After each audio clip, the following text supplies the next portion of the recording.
MDs, for today's video ay gagawa tayo ng giniling with kangkong fritters. Gumamit po tayo dito ng isang taling kangkong. Pasensya na po yung kangkong natin ay hindi masyadong fresh. At ayan, hihiwain natin ng pino or maliliit ang ating kangkong. Sinama na rin natin yung some part ng stem kasi sayang naman po kasi edible naman po siya. So ayan, hiniwa-hiwa lang natin ng maliliit. Alam nyo mga moms, this is also one way na para mapakain natin ng veggies ang ating mga anak na hate kumain ng vegetables. We all know na kailangan talaga ng katawan natin ang gulay mga moms. At syempre, halos lahat ng lutuin natin ay talaga naman pong present ang sibuyas. Kaya naman, kahit gaano kamahal ang sibuyas, ay bibili at bibili ang mga nanay ng sibuyas. Siguro it's about time mga mami na mag-aral na rin tayo magtanim ng sibuyas kahit sa paso lang. Kasi minsan talagang ginto itong sibuyas eh. And of course, ang katandem ng sibuyas ay walang iba kundi ang bawang. Gagamit din tayo mga mami ng giniling. So ayan, hugasan muna natin siya bago natin siya pakuluan. Naglagay din tayo ng konting tubig para sa ganun ay maluto siya. At pag siya ay natuyo na, expect natin na mag-e-extract na ang kanyang natural oil. At habang tayo naghihintay ay shout out muna sa lahat ng aming mga whitey friends. Kumusta na po kayong lahat mga beshies? At sa mga hindi pa nakasubscribe sa aming channel, please lang pakisubscribe na rin po ang aming channel, Mimi and Demi TV. Naglagay na rin tayo ng konting oil para sa panggisa ng bawang at saka sibuyas. O ayan, golden brown na siya. Magigisa na tayo ng bawang at sibuyas na pampabango ng ating recipe.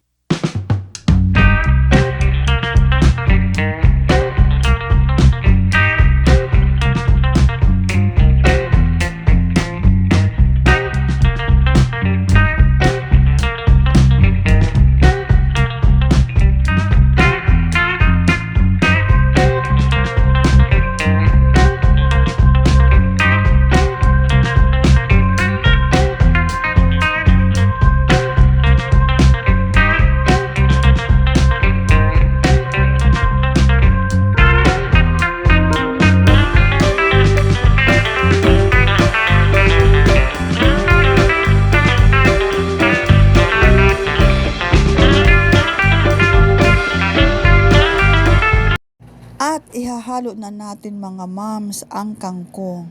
Sandali lang itong lulutuin dahil ito naman ay gulay. Kung wala kayong kangkong, pwede rin dito ang pechay or cabbage or kahit anong gulay na gusto ninyong ilagay. Kumbaga ay walang basagan ng trip mga besh.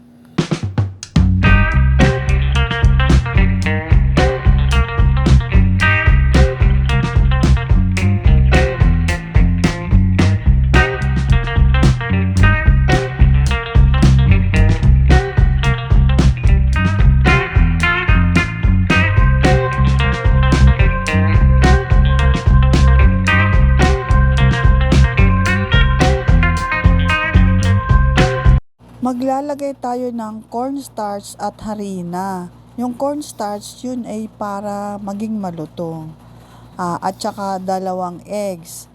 Mix lang, mix at pag evenly na yung mixture, ready na tayong mag-fry.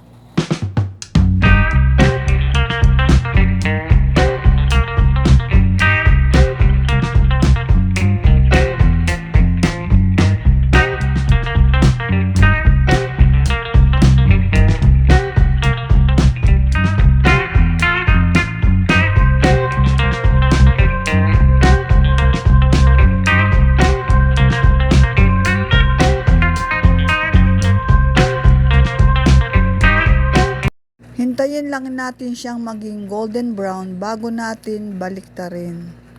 At talagang excited na po akong matikman ang ating recipe. Sa tingin pa lang kasi parang ang sarap-sarap na niya. Mga mommies out there, pwede nyo pong itry ang recipe na to. Pwede siyang ulam, pwede siyang pambaon, at pwede rin siyang pampalaman sa tinapay.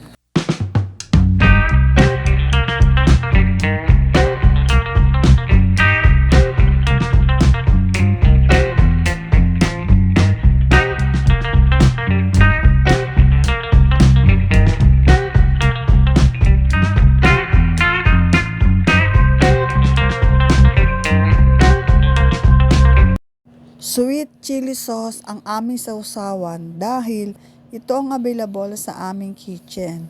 Pwede rin itong ketchup, yung Mang Tomas, at pwede rin ang maanghang na suka. Kung ano yung trip nyo mga besh. For sure, magugustuhan ito ng mga anak nyo dahil ang main ingredient naman nito ay giniling na karne. Ang all-time favorite ng mga bagets.